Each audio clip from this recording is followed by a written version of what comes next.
जय बोलो दर्शनाचार्य पुष्पनाचार्य भूतबुले आचार्य मुनि महाराज की जय हो। जय बोलो आचार्य शांति सागर जी मुनि महाराज की जय हो। संत शिवने आचार्य गुरु विद्यासागर जी मुनि महाराज की जय हो। शांत मूर्ति वासलत नगर आचार्य गुरु सरमती सागर जी मुनि महाराज की जय हो। मम दीक्षा गुरु आचार्य गुरु चंद्रप्रसाद जी महाराज की समस्त मुनि संघ की परमपूज्य सरल सागर जी मुनि महाराज की मुनि संघ की। वेळ झालेला आहे भरपूर, थोडक्यामध्ये सांगतो तुम्हाला माहिती. महावीर भगवान मोक्षाला गेल्यापासून त्यांचे प्रमुख गंधर हे गौतम स्वामी होते. त्यांनासनी अनुबद्ध किवली सुद्धा म्हटलेलं आहे. आणि महावीर भगवान मोक्षाला गेल्यानंतर लगेच संध्याकाळी गौतम गंधरांना केवल्यानं प्राप्त झालं. ते गौतम गंधर 12 वर्ष केवली अवस्थेमध्ये होते. त्याच्यानंतर सुधर्म स्वामी हे 12 वर्ष आणि जंबूस्वामी हे 38 वर्ष. आणि ह्याच क्रमाने परत पुढं 5 श्रुत केवली झालेले आहेत. आणि ते 5 श्रुत केवली हे भद्रभावाचार्य आधी हे यांचा काळ हा 100 वर्ष होता. आणि त्याच्यानंतर 11 अंगाचे धारक असे 11 मुनी महाराज झाले होते. आणि यांचे हे 183 वर्षापर्यंत त्यांचं पूर्व काळ होता. 11 अंगाने पूर्वाधारी झाले होते 11 जण. आणि त्याच्यानंतर 5 जण 11 अंगाचे धारक 5 मुनिराज झाले होते. त्यांचा काल हा 220 वर्ष होता. आणि त्याच्यानंतर थोड्या प्रमाणात जे अंगाचे धारक होते म्हणजे जे 11 अंगां 14 पूर्व होते ते पूर्ण ज्ञान ज्यांना पूर्ण प्राप्त झालेलं नाही, परंतु थोड्या प्रमाणात जे ज्ञान प्राप्त झालं होतं असे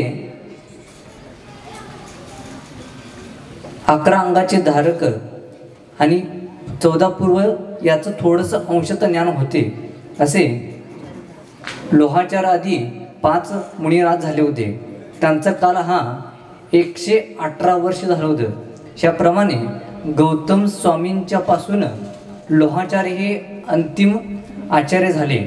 आणि यांचा मूल एकूण सगळा काळ 683 वर्ष झाला होता. तसंच महावीर भगवंतांच्या पासून निर्वाणापासून हे श्रुत जे ज्ञान आहे ते क्रमानं घटत गेलेलं आहे, म्हणजे कमी कमी होत गेलेलं आहे. आणि हे 683 वर्षानंतर हळूहळू जसं हे कमी होत गेलं तसं जिनवानीची ही परंपरा कायमस्वरूपी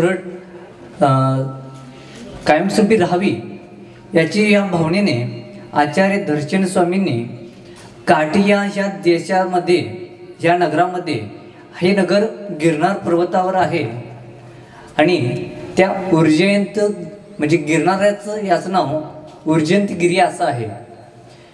ह्या उर्जयंतगिरीच्या पर्वतावर चंद्रगुफा नावाचं एक गुफा आहे. आणि तिथं दर्शन स्वामी हे साधना करत होते. त्यांना हे समजून आलं की त्यांचं आयुकाळ अतिशय थोडं राहिलेलं आहे.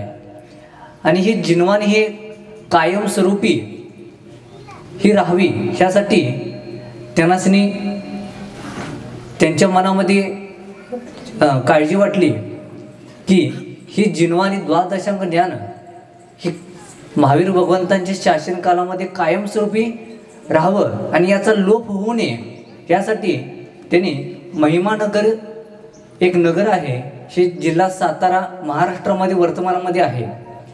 आणि तिथं अतिशय मोठ्या प्रमाणामध्ये एक मोठ्या मुनिराजांचं संमेलन चालू होतं. आणि त्या संमेलनमध्ये 5 वर्षाचं युग असते. ते युग प्रतिक्रमणामध्ये त्या प्रतिक्रमसाठी मोठं मुनी महाराजांचा संघ आलेला होता. आणि त्या ठिकाणी महावीर भगवंतांचं आगमाचं ज्ञान असणारं असं महाकर्म प्रकृतीचे ज्ञान असणारे हीच परंपरा कायमस्वरूपी टिकावी, हे नष्ट होऊ नये ह्या भावनेने त्यांनी 2 मुनी महाराजांसाठी त्या महिमानगरमधून बोलवून घेतले पत्राच्या द्वारे आणि तिथून 2 मुनी महाराज, त्या मुनी महाराजांचं नाव होतं नरवाहन आणि सुबुद्धी. हे या 2 मुनी महाराजांचं ज्ञान अतिशय उत्कृष्ट होतं आणि स्वयंक्षमिक ज्ञान अतिशय त्यांचं चांगलं होतं.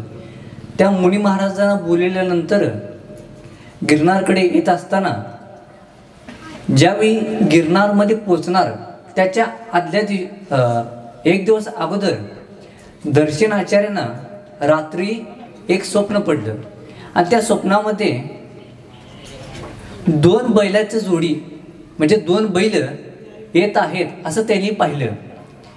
आणि हे स्वप्नामध्ये पाहिल्यानंतर दुसऱ्या दिवशी त्यांनी जाणून घेतलं की आपल्या ह्या नगराकडं 2 मुनी महाराजी येत आहेत. आणि हे 2 मुनी महाराजी आल्यानंतर अतिशय भक्तिपूर्वक नमस्कार करून त्या दर्शनाचार्यांच्याकडं राहिले. आणि 2 दिवस ते दर्शनाचार्य हे जे शिष्य आलेले आहेत, 2 शिष्य आलेले आहेत, ह्या 2 शिष्यांची परीक्षा घेण्यासाठी तिने प्रयत्न केले.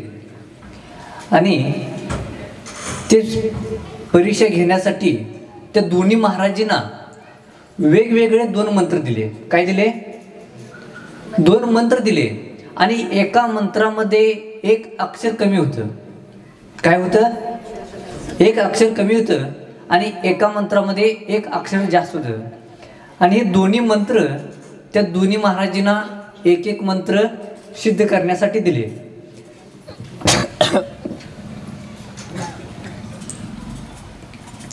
आणि सिद्ध करायला दिल्यानंतर ते मुनी महाराजजी एकांतमध्ये डोंगराच्या गुफेमध्ये ती साधना करू लागली. आणि साधना करत असताना त्या दोन्ही मंत्राच्या द्वारे त्यांना ते मंत्र सिद्धही झालं.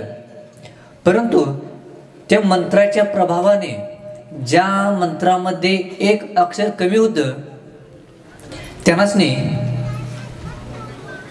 2 देवी प्रकट झाल्या होत्या. आणि त्या मंत्राच्या प्रभावाने एक डोळा नाही असे एक देवी प्राप्त झाली. काय झाली? एक डोळा नाही असे देवी प्राप्त झाली, प्रकट झाली तिथं. आणि दुसरीकडं दुसऱ्या मुनी महाराजांना एक मंत्रामध्ये अक्षर जास्त होतं, त्या मंत्राच्या प्रभावाने त्यांनाही ते मंत्र सिद्धी झाली. आणि त्या मंत्राच्या प्रभावाने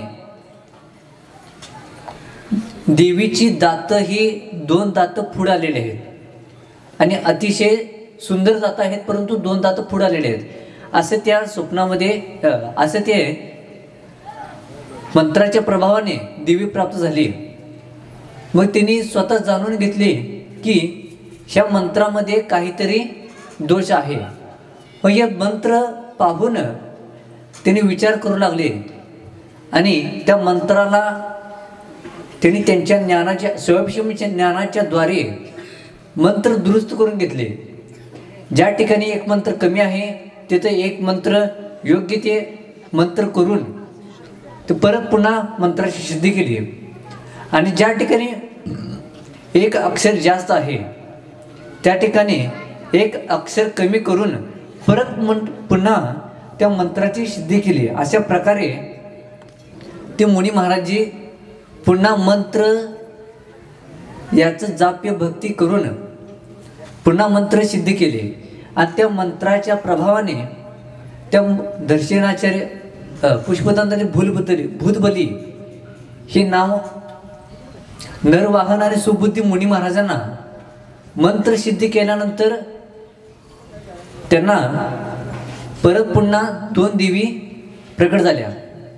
आणि त्या मंत्राच्या प्रभावाने ज्या ठिकाणी एक अक्षर कमी होतं त्या ठिकाणी एक डोळा नसलेले दिवे असे प्राप्त झाले होते, प्रकट झाली होती. परंतु मंत्राच्या प्रभावाने ती देवी अतिशय सुंदर रूपाने आणि पूर्ण अवयवांग याच्या सहित दिव्य प्रकट झाली. आणि ज्या ठिकाणी एक अक्षर जास्त होतं त्या ठिकाणी फुलासारखे अतिशय सुंदर आणि सुंदर रूपानं पुन्हा प्रकट देवी झाली तिथं. अशा प्रकारे हे दोन्ही मंत्र सिद्ध करून हे नरवाहन आणि सुबुद्धी मुनी महाराजजी दर्शन आचार्यांजी यांच्याकडे गेले आणि त्यांच्याकडे गेल्यानंतर त्यांनी त्या दोन्ही मुनी महाराजांचं, सुबुद्धी आणि नरवाहन या मुनी महाराजांचं नाव परत नवीन नाव ठेवलं. ते नाव होतं पुष्पदंत आणि भूतबली. हे नाव का पडलं? कारण त्यांच्या मंत्रसिद्धी प्रभावाच्या निमित्तानं ज्या देवीचे दात अतिशय पुष्पासारखे सुंदर झाले, परंतु जास्त होते, परंतु मंत्रप्रभावाने परत त्यांनी योग्य सुंदर केले, म्हणून त्या मुनी महाराजांचं पुष्पदंत हे नाव ठेवण्यात आलं. आणि ज्या मंत्राच्या प्रभावानं एक अक्षर जिथं कमी होतं त्या मंत्राच्या प्रभावानं भूतासारखं देवी म्हणजे एक डोळा कमी होता, म्हणून परत पुन्हा ते मंत्र त्यांनी सुधारून त्यांनी मंत्राच्या प्रभावानं अतिशय सुंदर देवी त्यांनी प्राप्त झाली त्यांना. आणि या मंत्राच्या प्रभावानं प्राप्त झाल्यामुळं दर्शन आचार्यांनी त्यांचं नाव भूतबलीने ठेवण्यात आलं. अशा प्रकारे दर्शन आचार्यांनी पुष्पदंत आणि भूतबली हे नाव तिथं प्रसिद्ध केले. आणि हे मंत्र प्रभावाच्या सामर्थ्यानं यांना प्राप्त झालेले हे ज्ञान पाहून आणि हे दोन्ही मुनी महाराज अतिशय शोभक्षम धारक आहेत आणि हे जिनवाणीचं योग्य ज्ञान प्रचार प्रसार करतील. ह्या प्रभावाने दर्शन आचार्यांनी त्यांच्याकडे जे ज्ञान होतं, जिनवाणीचं ज्ञान, हे ज्ञान पुष्पदंत आणि भूतबली यांना शिकवण्यात आलं. आणि ते ज्ञान शिकवल्यानंतर त्यांनी 20 परंपरा याच्यामध्ये 100 सूत्राच्या द्वारे त्यांनी भूतबल महाराजींनी नवीन ग्रंथाची रचना केली. आणि त्या ग्रंथा पुष्पदंत आणि भूतबली या दोघांनी रचना केली. आणि त्याचे नाव आहे जीवस्थान, शूद्रबंधक, बंध स्वामित्व खंड, वेदनाखंड, वर्गनाखंड आणि महाबंध. याच्यामध्ये लिपिबद्ध करून त्यांनी षटखंडागम ह्या ग्रंथाची रचना करून ह्या आपल्याला ज्ञान आपल्याला दिलेलं आहे. जर का हे ज्ञान आपल्याला दिलं, जर का त्यांनी दिले नसते तर आज आपल्याकडं महावीर भगवंतांचं ज्ञान किती असतं याचं काय सांगता आलं नसतं. म्हणून ह्या पंचम कालामध्ये शोयक्षम बुद्धी हे कमी कमी होत ऱ्हास होत आलेलं पाहून दर्शन आचार्य पुष्पदंत भूतबली आचार्यांचं आपल्यावर फार मोठं उपकार आहे. ह्यासाठी आपण या श्रुतपंचमी या नावानं आपण इथं त्यांचं इथं पूजन करतो. आणि हे षटखंडागम त्यांनी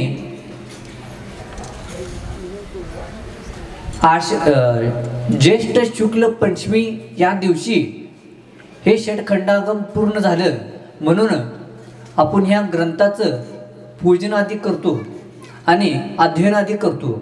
म्हणून आपल्याला सुद्धा हे द्वादशांग ज्ञान, षटखंडागम ज्ञान जे आहे ते आपण आत्मसात करून आपल्याला सुद्धा असंच केवल्यान प्राप्त होऊ दे आणि आपल्याला सुद्धा लवकरात लवकर केवल्यान प्राप्त होऊन मोक्ष होऊ दे अशी इथं भावना ठेवतो.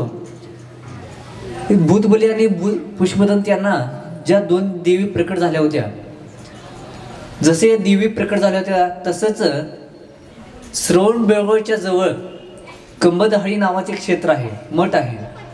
त्या ठिकाणी त्या 2 देवीचं मूर्ती इथं तयार केलेलं आहे. या प्रकारे इथं श्रुतपंचमी हे महापर्व साजरा करून आपण सुद्धा केवल्यान प्राप्त हो हीच मी भावना ठेवतो. जे बोलो पुष्पदंत भूतबली आचार्य दर्शन आचार्य भगवान की